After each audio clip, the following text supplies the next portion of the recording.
Je vois quelques nouveaux noms que je n'ai jamais vus, là, donc c'est bien intéressant. Ça va nous faire des nouveaux participants. Puis, oups, qu'est-ce qui se passe? Bon, donc j'ai une alarme qui me dit que c'est l'heure de l'atelier, mais on est déjà dans l'atelier. Donc, c'est ça, des nouveaux participants, toujours très intéressant. Moi, c'est Marika, pour ceux qui ne me connaissent pas, puis je vais être votre enseignante là, pour l'atelier de mathématiques aujourd'hui. Comme je l'ai dit plus tôt à ceux qui étaient déjà arrivés, aujourd'hui, on va faire de la création de problèmes mathématiques.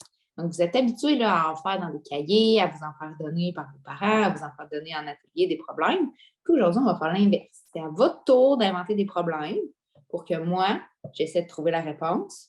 Moi ou vos parents, là, vous allez pouvoir, après l'atelier, reprendre les problèmes que vous avez créés pour les faire faire à vos parents. Donc, on fait un petit changement aujourd'hui. C'est vous qui allez être les enseignants. Est-ce que ça vous va? Oui, parfait. Donc, pour interagir pendant l'atelier, vous pouvez le faire par le clavardage. Là, si vos parents sont proches, ça peut être eux qui me répondent dans le clavardage si vous voulez vraiment vous concentrer sur l'atelier. Puis, comme j'ai dit, là, vous pouvez écrire vos problèmes sur une feuille ou les écrire directement dans le clavardage si vous voulez me les partager. Il n'y a vraiment pas de problème. Donc, pour commencer, moi, je vais vous donner là, certaines petites consignes par rapport au problème, puis vous allez pouvoir vous lancer avec ça pour le créer. On devrait avoir le temps d'en faire 2 ou 3 dans l'atelier, mais si vous avez aimé ça, après, il n'y a rien qui vous empêche d'en créer d'autres pour réviser des notions différentes, puis tester les membres de votre famille pour voir s'ils sont autant champions que vous en mathématiques. Donc, je vois là certains noms que je reconnais qui sont probablement au premier cycle. Il n'y a vraiment pas de problème. Hier, on a eu des petites difficultés là, avec les liens, puis l'atelier était complet, donc il y a des gens qui n'ont pas pu participer. Si vous êtes au premier cycle, là, surtout si vous êtes en première année, les parents, il n'y a pas de problème pour adapter un petit peu là, les consignes que je dis pour que ça soit un petit peu plus facile pour les enfants du premier cycle. Puis sinon, au deuxième cycle, vous devriez être en mesure de faire ça. Ça vous va? Alors, pour notre premier problème, c'est ce que vous voulez, la question, c'est ce que vous voulez, les calculs, mais il doit y avoir une multiplication à faire. OK? Donc, une multiplication à faire et on doit être sur le thème de la cuisine, donc les recettes, la nourriture, etc. Parfait? Donc, il doit y avoir au moins une multiplication à faire. Puis, on doit être sur le thème de la cuisine. Donc, je vous laisse là un petit 3-4 minutes pour créer votre problème. Vous pouvez ensuite me le partager dans le clavardage, puis moi, je vais essayer de résoudre ça. Soyez gentils, là, faites-moi pas des problèmes trop difficiles quand même. Si vous êtes en première année, vous pouvez remplacer la multiplication par une addition, sans problème. Donc, on se souvient sur le thème de la cuisine et avec une multiplication.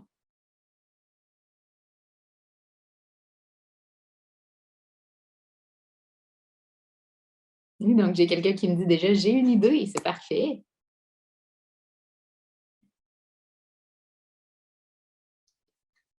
Quand vous allez avoir trouvé là, votre problème, pas obligé de le résoudre. C'est vraiment juste de l'inventer, de le formuler, puis on va pouvoir là, le résoudre ensemble. Donc, ça peut être vraiment juste de m'écrire la phrase. Puis, je vais même pouvoir vous en noter quelques-uns. Donc, pendant les ateliers, vraiment pas de problème à prendre en capture d'écran. Ce qu'on fait, là, surtout quand j'écris des choses au tableau, comme ça, s'il y a des problèmes des autres que vous avez trouvé intéressants, vous allez pouvoir les refaire éventuellement là, par vous-même. Donc, j'en ai déjà reçu 2, je vais vous les écrire. Donc, le premier, on avait « Je fais des omelettes ».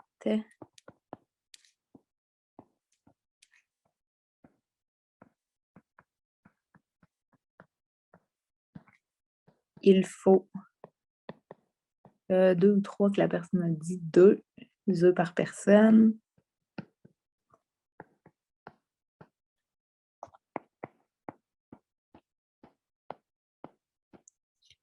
Et nous sommes 5. Donc, vous voyez, c'est pas si compliqué. Là, par exemple, la personne a oublié de me poser la question. Donc, on n'oublie pas, après notre problème, il faut qu'on ait une question, il faut savoir quoi trouver. Ah, ça s'en venait, parfait. Je vais juste attendre. Oui, exact. Donc, ça serait une bonne question. Combien faut-il Oups, ça a écrit plus épais tout d'un coup. Je ne sais pas ce qui se passe. Combien de faut-il?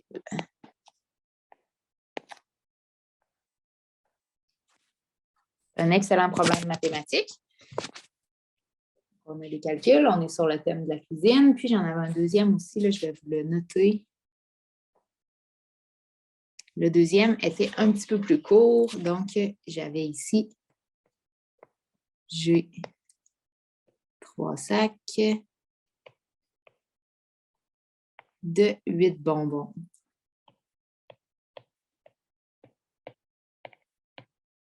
Combien ai-je de bonbons?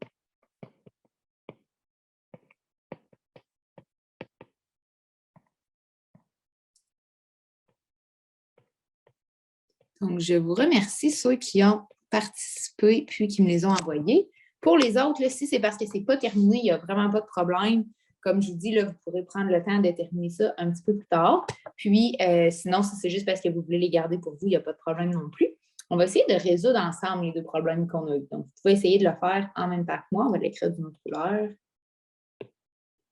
Donc, je fais des omelettes. Il faut 2 œufs par personne et nous sommes 5. Combien d'œufs me faut-il? Okay, donc, moi, ce que je fais toujours là, quand je résous des problèmes, je vais vous montrer ma stratégie. Ça va pouvoir vous aider vous aussi quand vous en avez à résoudre. Donc, je vais toujours venir souligner là, mes informations. Donc, qu'est-ce qu'on fait? Bien, on fait des omelettes. 2 œufs par omelette, ça c'est important. 2 œufs par personne, pardon. Puis, nous sommes 5. Puis, ce que je cherche, combien d'œufs? Donc, ça va nous garder là, les informations importantes en tête. Puis, qu'est-ce qu'on fait avec ça? Bien, si on est 5 puis que chaque personne a 2 œufs, ce qu'on va devoir faire, c'est 5 fois 2 qui donne. Est-ce que quelqu'un veut le calculer pour moi ou je vais devoir me forcer? Ah, merci. Donc, ça donne 10. Puis, on vient toujours là, écrire 10 quoi? Donc, 10 œufs. Parfait. Excellent problème qui a toutes là, les consignes que j'avais demandées. Ça parle de nourriture, puis j'ai dû faire une multiplication. C'est excellent. Donc, pour le prochain, je pense que la personne a hâte à l'Halloween, hein, à me parler de sacs de bonbons. J'ai 3 sacs de 8 bonbons. Puis, on cherche, j'ai combien de bonbons? Qu'est-ce que je dois faire? Est-ce que quelqu'un peut me le dire? Ah, c'est vrai, tu as raison, hein, j'avais dit que je ferais les problèmes. Bon, je vais le faire pour vous, celui-là. Donc, 3 sacs de 8 bonbons, 3 fois 8, qui donne 24 bonbons. Est-ce que j'ai raison? Oui, j'ai raison, parfait. Donc, vous voyez, de créer des problèmes, ce que ça fait, mais premièrement, ça nous fait pratiquer aussi notre français, d'écrire des phrases, de s'assurer que ce soit clair, que ce soit bien écrit. Puis, bien, ça nous fait là, une petite façon différente de venir voir des situations concrètes au lieu de se faire imposer des problèmes, mais on en invente nous-mêmes. Donc, ça nous fait voir ça là, d'un autre angle, d'un autre œil. Puis, ça fait qu'on est meilleur après ça pour en résoudre quand on est capable aussi d'en inventer. Donc, ça, vous pouvez vous pratiquer des fois. Ça fait changement aussi, là, inventer des problèmes, le faire à quelqu'un d'autre, puis le recorriger par la suite. Donc, de vérifier si les calculs sont exacts. Bien, ça va quand même vous faire vous pratiquer à en faire. Donc, je vous remercie pour votre participation pour ce premier exercice. On va maintenant en faire un deuxième. Donc là, vous avez été très bon là, côté multiplication. On va maintenant faire autre chose. On va y aller avec des additions. Mais là, pas des additions 2 plus 3, là, des vraies additions parce qu'en 3e, 4e année, vous êtes capable d'en faire là, avec 2 chiffres. Donc, ça peut être, par exemple, 21 plus 14, 32 plus 80, qui est plus dans ces ordres de chiffres-là, là, de nombres à 2 chiffres. Donc, ça. Et j'aimerais que ça soit sur le thème des animaux.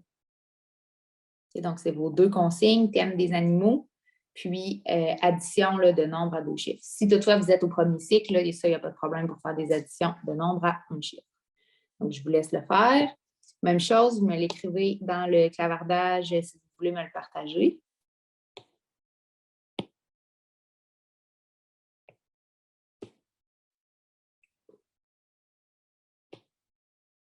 Puis, on va pouvoir les écrire. Oh, j'ai des rapides. Vous m'écrivez ça très rapidement. Vous êtes vraiment bon. commencer tout de suite à les retranscrire. On va changer de couleur hein, pour faire changement un petit peu. Et à l'envers. Donc, le premier problème que j'ai eu, on se rappelle, je voulais avoir un thème des animaux et je voulais des additions. Donc, le premier, la question est posée là, dans l'ordre inverse. On avait la question en premier, c'est correct aussi. Donc, la personne me dit combien j'ai d'animaux. Donc, c'est assez direct. Hein? On est dans le thème des animaux. Il n'y a pas de doute là-dessus. Si j'ai 18 vaches et 12 poules. Donc, excellent. On a des additions de nombres là, à 2 chiffres, puis on parle d'animaux, donc ça respecte bien la consigne. Le deuxième qui est rentré, attendez que je le retrouve. Donc, on avait, j'ai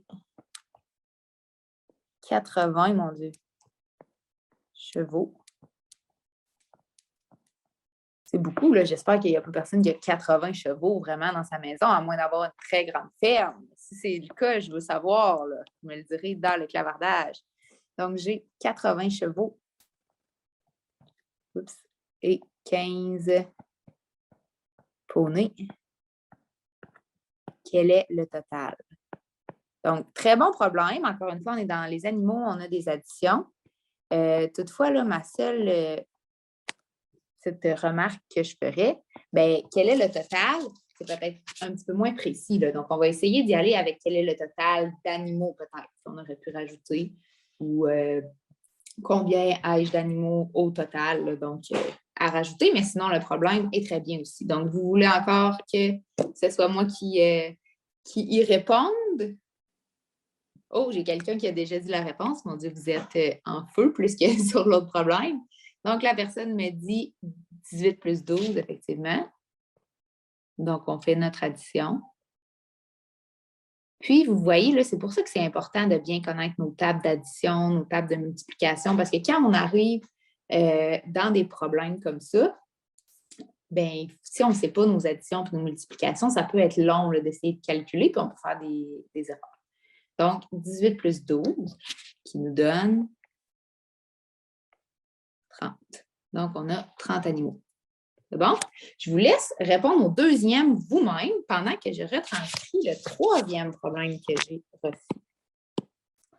Donc, je pense que le thème des animaux, ça vous a plus interpellé que le thème de la nourriture. Là, j'en reçois plus. Oh, très bien. Donc, j'ai 21 animaux dans la cour.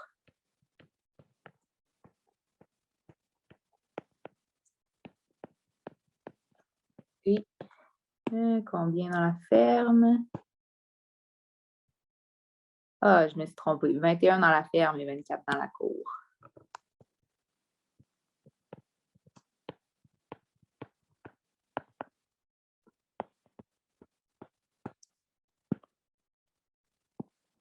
Vous pourrez me le dire aussi quand vous aurez fini le deuxième. Et 24 dans la cour. Combien ai-je d'animaux en tout? Donc, vous voyez aussi qu'il y a différentes façons de formuler les problèmes. Puis, en créant, puis en faisant des différents, mais ça vous donne vraiment l'opportunité de tout comprendre, puis de ne pas arriver dans un test, puis de ne pas vraiment savoir qu'est-ce que ça veut dire, comment c'est formulé, je ne comprends pas trop, c'est quoi un total. Donc, ça va vraiment vous exposer à différentes formulations, puis vous allez être meilleur quand ça va être le temps d'en résoudre. Combien ai-je d'animaux au total? Très bon problème aussi, très bien formulé. Je le trouve original, celui-là, parce que souvent, on va aller avec des sortes d'animaux différents. Puis là, la personne est vraiment allée avec des lieux différents dans la ferme puis dans la cour. Donc, très, très, très, très bien. Donc, le deuxième, j'ai vu passer 95. On va aller vérifier si ça a de l'allure. Donc, 80 plus 15, ça donne effectivement 95. Donc, 95 animaux. Ça aussi, c'est beaucoup. Là, vous étiez en feu. Là. Vous avez des grosses fermes avec 80 chevaux, 15 poneys. J'espère que ce n'est pas vous qui nourrissez tout ça. Puis, le prochain, donc 21 plus 24, est-ce que j'ai quelqu'un qui l'a calculé?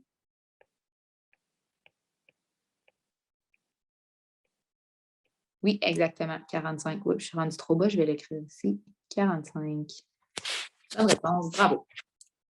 Puis c'est bien, là, je vois que la plupart des gens qui ont donné des réponses les ont données sur les problèmes que c'est pas eux qui avaient inventés. Donc, c'est parfait, ça montre que ceux que vous avez inventés, là, ben, ils étaient bien formulés puis que les autres les ont bien compris. Voilà. Donc, c'est très bien. Vous pouvez là, recommencer ça chez vous si vous voulez avec d'autres thèmes. Vous pouvez le faire avec la géométrie, calculer l'air, le périmètre, les fractions. Vous pouvez vous donner ça. Vous pouvez même le faire entre vous.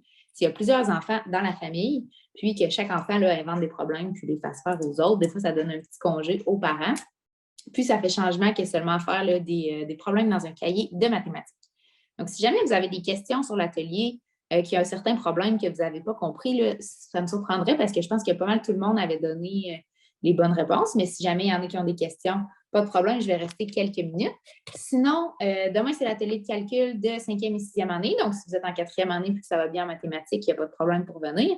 Puis la semaine prochaine, petit spécial, on va faire les ateliers de bricolage d'Halloween. Donc, comme c'est des bricolages, il n'y a pas vraiment là, de niveau scolaire précis. Donc, vous pouvez venir aux activités de toute la semaine, de tous les niveaux. Puis, ça va être approprié pour vous là, si vous aimez le bricolage d'Halloween. Puis, sinon, les ateliers réguliers vont reprendre à la semaine suivante. Donc, je vous souhaite une bonne journée.